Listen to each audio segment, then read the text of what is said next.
My name's David Miller, though most folks on the CB know me by my handle, Iron Horse. I've been driving rigs for a little over 20 years now. Some people joke that truckers like me don't really live anywhere. We just rent a bed at a different truck stop each night. Truth is, they're not far off. My life has been measured in miles, gas receipts, logbooks, and rest stop coffee more than anything else. I started out young, just 21, eager to get behind the wheel of something bigger than myself. At first it was exciting. The open road, the freedom, the idea that I was seeing America 1 mile at a time. But 2 decades later, the excitement wears thin, and what's left is a lot of quiet nights, long highways, and too much time to think. Back in the fall of 2019, I picked up a load out of Dallas, Texas. Refrigerated produce, mostly lettuce and strawberries. The job was simple.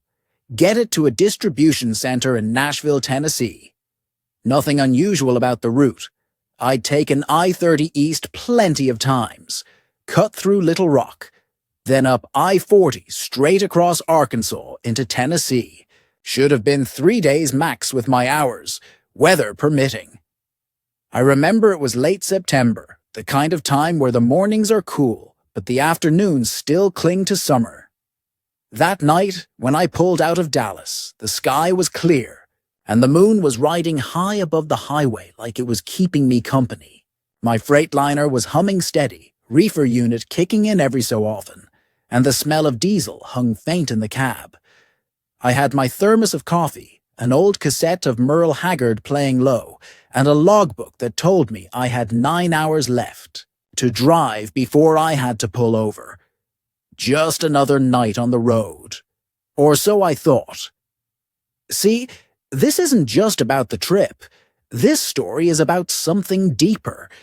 It's about a letter I wrote but never mailed.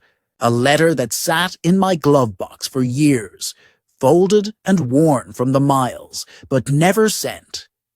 And every time I looked at it, I thought about the choices I'd made, the ones that put me here, behind this wheel, instead of where I maybe should have been.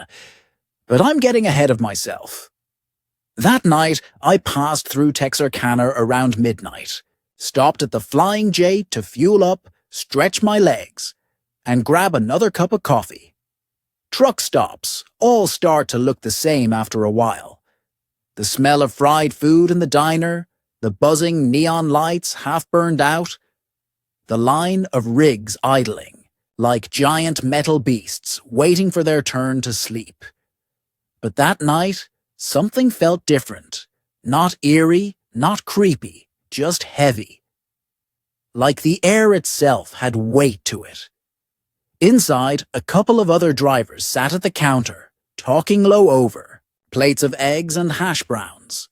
One of them nodded at me, the way drivers do. A kind of silent acknowledgement that we're all part of the same grind. I nodded back, grabbed my refill and headed out. Before I climbed back in the cab, I pulled that folded letter out of the glove box. I don't even know why. Maybe it was the loneliness of the night. Maybe it was the way the parking lot lights flickered. Or maybe it was just that long stretch of road ahead. The envelope was plain. No stamp. No address written on it. Just my handwriting inside. Words I could never bring myself to say out loud. Words meant for my daughter. I thought about her a lot on that run. She'd been 12 the last time I saw her. Really saw her. Now she was grown, off living her own life somewhere, probably wondering why her old man chose the road over being there for her first dance recital, her first heartbreak, her high school graduation. I folded the letter back up, slid it into the glove box, and told myself I'd send it one day. Just not that night. Back on the road, the miles kept rolling under me.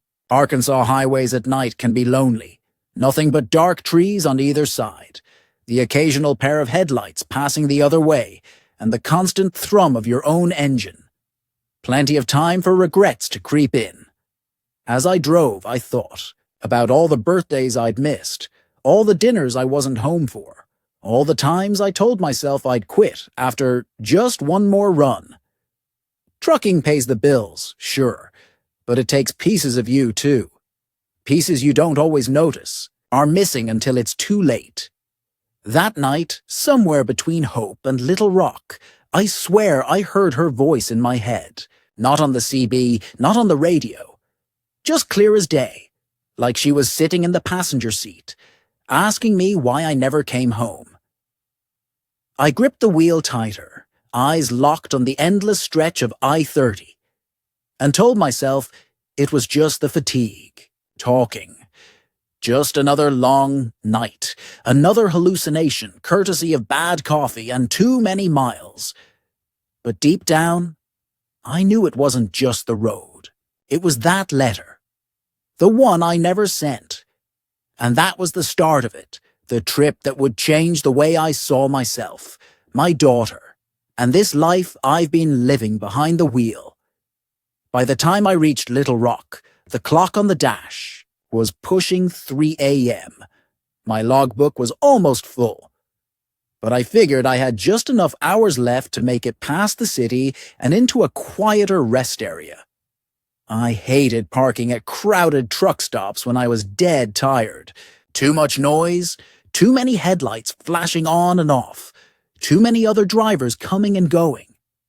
There's something about being on the road at night that makes every thought louder. The hum of the tires on the pavement, the steady vibration of the cab, it all fades into the background, and what's left is your own mind running circles. I kept thinking about my daughter. Her name's Emily. She would have been in her 20s by then, but in my head she was still 12, standing in the doorway with her backpack, asking me if I was coming to her school play. I told her I couldn't, had a load I had to haul, out of Oklahoma that week. She didn't cry, didn't argue, just nodded, shut the door, and walked away. That image stuck with me for years. Truckers like to joke that the road is our mistress.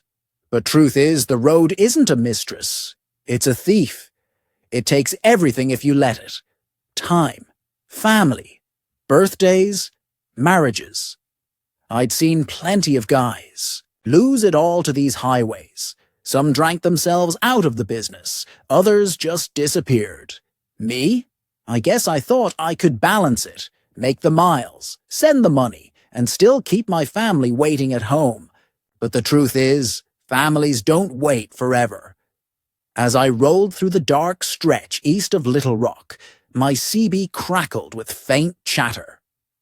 Some driver out near Memphis was warning about a speed trap. Another was complaining about a broker stiffing him on detention pay. Same old conversations, same old voices trying to stay awake. I didn't bother keying up. I wasn't in the mood to talk. What I was in the mood for was rest. The coffee I'd picked up in Texarkana had gone cold, and the thermos wasn't doing me any favors. My eyelids felt heavy. I rolled down the window, let the cool night air slap me awake, and cranked the radio to some old country station out of Arkansas. Hank Williams was crooning about lonesome nights, and I couldn't help but laugh at the irony. Around mile marker 174, I spotted one of those little rest areas. Just a couple of picnic tables, some vending machines, and a row of parking spots for trucks. I pulled in, set the brakes, and let the engine idle a minute before shutting it down. The sudden silence felt strange, almost uncomfortable. I climbed into the sleeper, but instead of sleeping, I pulled that letter out again. Same. Routine. Unfold it, read it in the dim light of the cab, and wonder if I'd ever find the courage to mail it. It wasn't a long letter, just a couple of pages telling Emily I was sorry. Sorry for the missed birthdays, sorry for the broken promises, sorry for not being the father she deserved. I told her I thought about her every day, that every mile I drove was another mile I wished I was closer to her. I told her I loved her, even if I didn't know how to show it. I stared at the words until they blurred. Then I folded it back up and shoved it into the glove box again, like always. Sleep didn't come easy that night. The hum of trucks pulling in and out, the hiss of air brakes, and the occasional slam of a cab door kept breaking the silence. But even without that noise, my mind wouldn't shut down. I lay there in the bunk, staring at the ceiling, thinking about the letter, thinking about Emily, thinking about how many more years I'd waste before I did something about it. When I finally drifted off, it wasn't rest. It was the kind of sleep where you wake up more tired than when you laid down. By sunrise, I was back on the road, pushing through Arkansas toward the Mississippi River.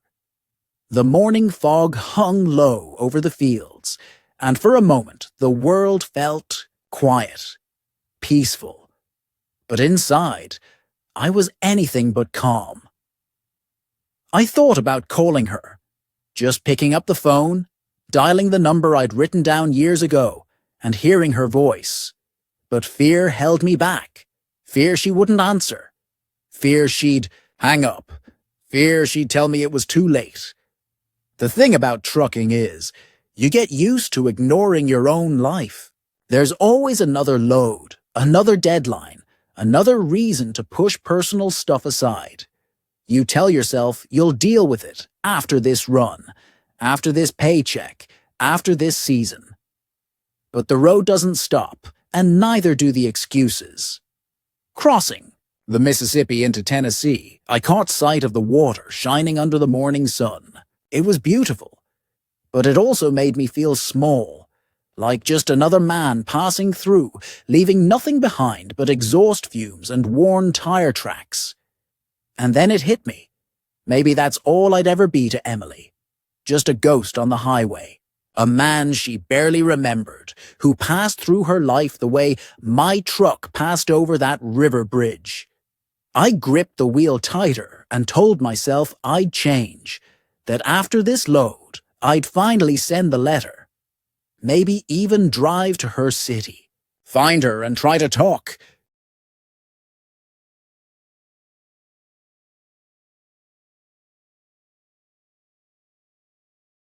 But deep down, I wasn't sure I believed myself. That's the thing about the road. It gives you time to think, but it also gives you 1,000 ways to avoid the truth. And the truth was, the letter I never sent was starting to feel heavier than any load I'd ever hauled. By the second day of the run, the fatigue was wearing me down. The reefer unit had kicked on and off all night, and the vibrations had me tossing in the sleeper. I hit the road again early, pushing across Tennessee on I-40.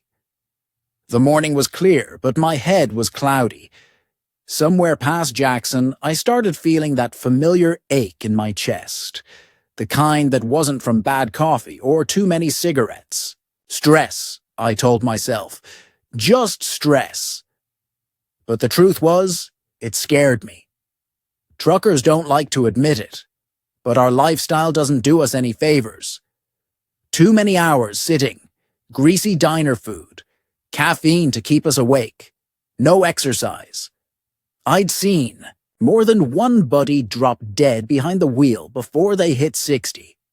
I kept rolling, mile after mile, but my hands wouldn't stop shaking. My thoughts kept circling back to Emily. For years, I told myself I'd make things right. Someday. Now I was starting to wonder if someday was running out. Around mid-afternoon, I pulled into a pilot outside of Jackson for fuel.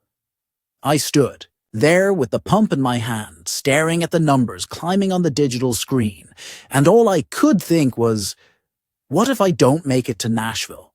What if this is the last run I ever take, and that letter's still sitting in my glove box, unread? Inside the station, I grabbed a bottled water instead of another coffee. The girl at the counter couldn't have been more than 19. She asked if I wanted a receipt, and I caught myself staring, thinking about how Emily would be just a little older than her now. For a second, my throat tightened so hard I could barely answer. I just shook my head, mumbled, "No thanks," and walked out. Back in the cab, I sat there with the key in the ignition, staring at my glove box. I could see the edge of the letter peeking out, like it was daring me to finally do something. I don't know what came over me, but I grabbed my phone. My hands were trembling so bad, I nearly dropped it. I opened up the contacts, scrolled down to the number I'd saved years ago, but never dialed. My heart was pounding louder than the engine. Press the call button. It rang once, twice, 3 times. Then it went to voicemail. "Hi, this is Emily. Leave a message." Her voice. Older now, but still hers. I froze. My mouth opened, but nothing came out. I just sat there, clutching the phone, listening to the beep that told me to start talking, but I didn't. I hung up. I felt sick. Sick with relief. Sick with regret. Sick with 20 years of excuses. My head dropped against the steering wheel, and for a few minutes I just sat there, shaking. When I finally pulled myself together, I put the truck in gear and rolled back onto the interstate. But I couldn't shake the feeling that I'd just missed my last chance. The miles blurred. The white lines hypnotized me, the way they do when you've been driving too long. Somewhere near Nashville, the rain started coming down hard. Wipers slapped back and forth, and visibility dropped to almost nothing. Every driver on the CB was warning about accidents ahead. I slowed down, but my mind wasn't on the road anymore. It was on Emily, on that voicemail, on the letter sitting 6 inches away from me that I still couldn't bring myself to send. And then it happened. Traffic ahead suddenly braked hard. Red taillights lit up like a wall in front of me. I stomped on the brakes, felt the trailer sway behind me, the ABS, chattering under my feet. For a split second, I thought this was it. The end of the road. My truck skidded, the wipers squealed, and the world outside was just a blur of rain and panic. Somehow I managed to stop. Barely. Just a few feet shy of the car ahead. I sat there, heart hammering, hands locked on the wheel. The rain hammered the windshield, and I realized I couldn't breathe. Not just from the close call, but from everything. From the years of running, the guilt, the silence. That was the moment it all came crashing down. I broke, right there, in the cab of my truck, parked on I-40 in the middle of a rainstorm. I broke down sobbing. I pounded the steering wheel, cursed myself, begged God for another chance. All of it pouring out after years of keeping it locked up. Other drivers were honking. Traffic was crawling past, but I didn't care. For the first time in 20 years, I admitted to myself what I'd been running from. I wasn't afraid of dying on the road. I was afraid of dying without ever telling my daughter the truth. The rain didn't let up for miles. My wipers were on full tilt, but they could barely keep up. The storm rolled over the highway like it owned it, and every trucker out there slowed to a crawl. My hands were still shaking from that close call. My heart hadn't found its rhythm, yet thudding too fast in my chest like it was trying to break free. I pulled into the first exit I could find, some no-name gas station off a county road outside of Nashville. It wasn't much. Just a couple of pumps, a small convenience store with flickering lights, and 2 other trucks parked under the pounding rain. I set the brakes, killed the engine, and just sat there in the silence of the cab while the storm raged outside. I could have just called dispatch, told them I needed to shut down for the night. But that wasn't the real problem. The truth was sitting right in front of me. In that glove box. That letter. I leaned over and pulled it out, hands trembling like I was holding dynamite. The paper was soft now, worn from being folded and unfolded 100 times. The ink was smudged from the years, but the words were still there. Words I'd never had the guts to say out loud. I read it again, every line cutting me open. Emily, I'm sorry. I know I wasn't there when you needed me. I missed your childhood chasing miles that didn't mean a thing compared to you. I thought I was providing for you. But I see now I was just running. Running from myself. Running from being the man you deserved. Not a day goes by that I don't regret it. I love you. I always have. I always will. I held that letter in my hand and asked myself, what the hell am I waiting for? The storm outside cracked with thunder, shaking the cab, and it felt like the universe was answering me. No more waiting.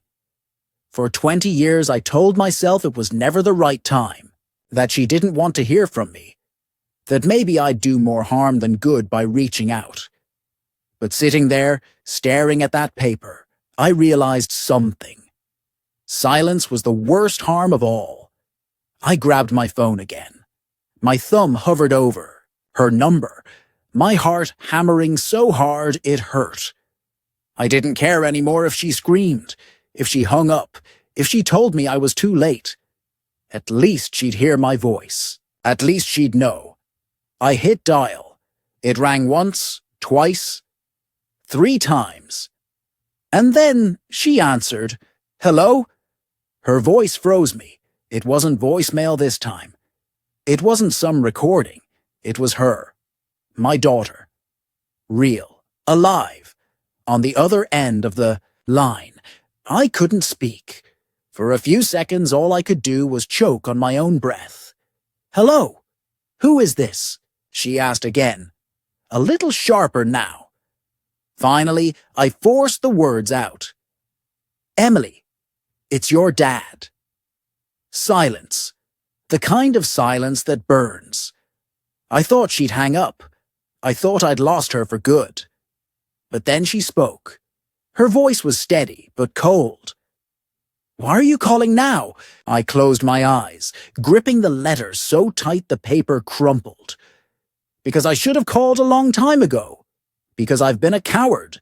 And because I don't want to die out here on this road without telling you that I love you. That I'm sorry. For everything." There was another long pause. I could hear her breathing on the other end, soft but there. My heart pounded in my ears. "You think one phone call makes up for 20 years?" she asked quietly. "No," I whispered. "I don't. But it's a start.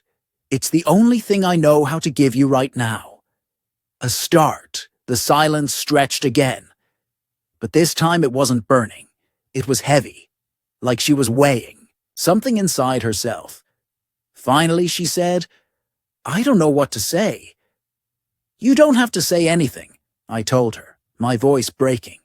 "Just don't hang up, please." And she didn't. We sat there, 2 strangers bound by blood, listening to each other breathe while the storm beat down on the roof of my cab. For the first time in years, I felt something lift off my chest. Not forgiveness, not yet, but a crack in the wall, a chance. My eyes stung with tears, and I let them fall. Didn't matter if I was a trucker, didn't matter if I was supposed to be tough. Right then, I was just a father begging for another chance. She finally said, "I have to go." My heart sank, but before I could answer, she added, Maybe we can talk again. Later." I closed my eyes, gripping the phone like it was the only thing tethering me to life. "That's all I ask," I whispered, and then the line went, dead. I sat there for a long time after, the letter still crumpled in my fist, the rain still pounding outside. My face was wet, my hands trembling, But for the first time in decades, I felt something I thought I'd lost. Hope. The letter was no longer just a weight in my glove box. It was a bridge. Fragile, shaky, but a bridge nonetheless. And I knew, deep.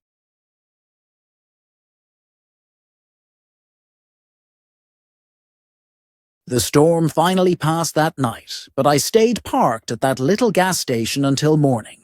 Couldn't sleep, couldn't think straight. I just sat there in the driver's seat, staring at the windshield, replaying that phone call over and over again in my head. I must have read that letter a dozen times before the sun came up. Every word I'd written years ago felt heavier now, like it had finally found a place in the world. It wasn't just paper anymore. It was the beginning of something I thought I'd lost forever. By the time daylight broke, the rain had washed the road clean, and I felt a little cleaner myself. Not perfect, not forgiven, but lighter. For the first time in 2 decades, I wasn't carrying it all alone. Emily had heard my voice. She hadn't hung up. She'd left the door cracked open, just enough for me to hope. I fired up the truck and rolled back onto the highway, heading for Nashville to finish the delivery. The roads were slick, but the sky was clear. I passed other drivers, nodded at them, and for once I didn't feel like just another ghost behind the wheel. I felt human again. As the miles ticked by, I thought about how easy it is for us truckers to disappear into this life. One load leads to another, one week bleeds into the next, and before you know it, years are gone. Families move on without you, kids grow up, wives stop waiting. And you're still out here, chasing miles that don't give a damn about you. But that phone call taught me something I should have learned a long time ago. Miles don't matter as much as moments. You can't get back the ones you've lost, but you can fight for the ones ahead. When I finally backed into the dock at the Nashville Distribution Center, I sat there for a minute before handing over the bills. I pulled out the letter one last time, smoothed out the wrinkles and made a decision. I wasn't going to keep it in the glove box anymore. That night, after my trailer was empty and my logbook was clear, I drove straight to a post office. I put that letter in an envelope, wrote her address on it with a shaking hand, and slid it into the outgoing mail slot. It was done. I don't know what she'll think when she reads it.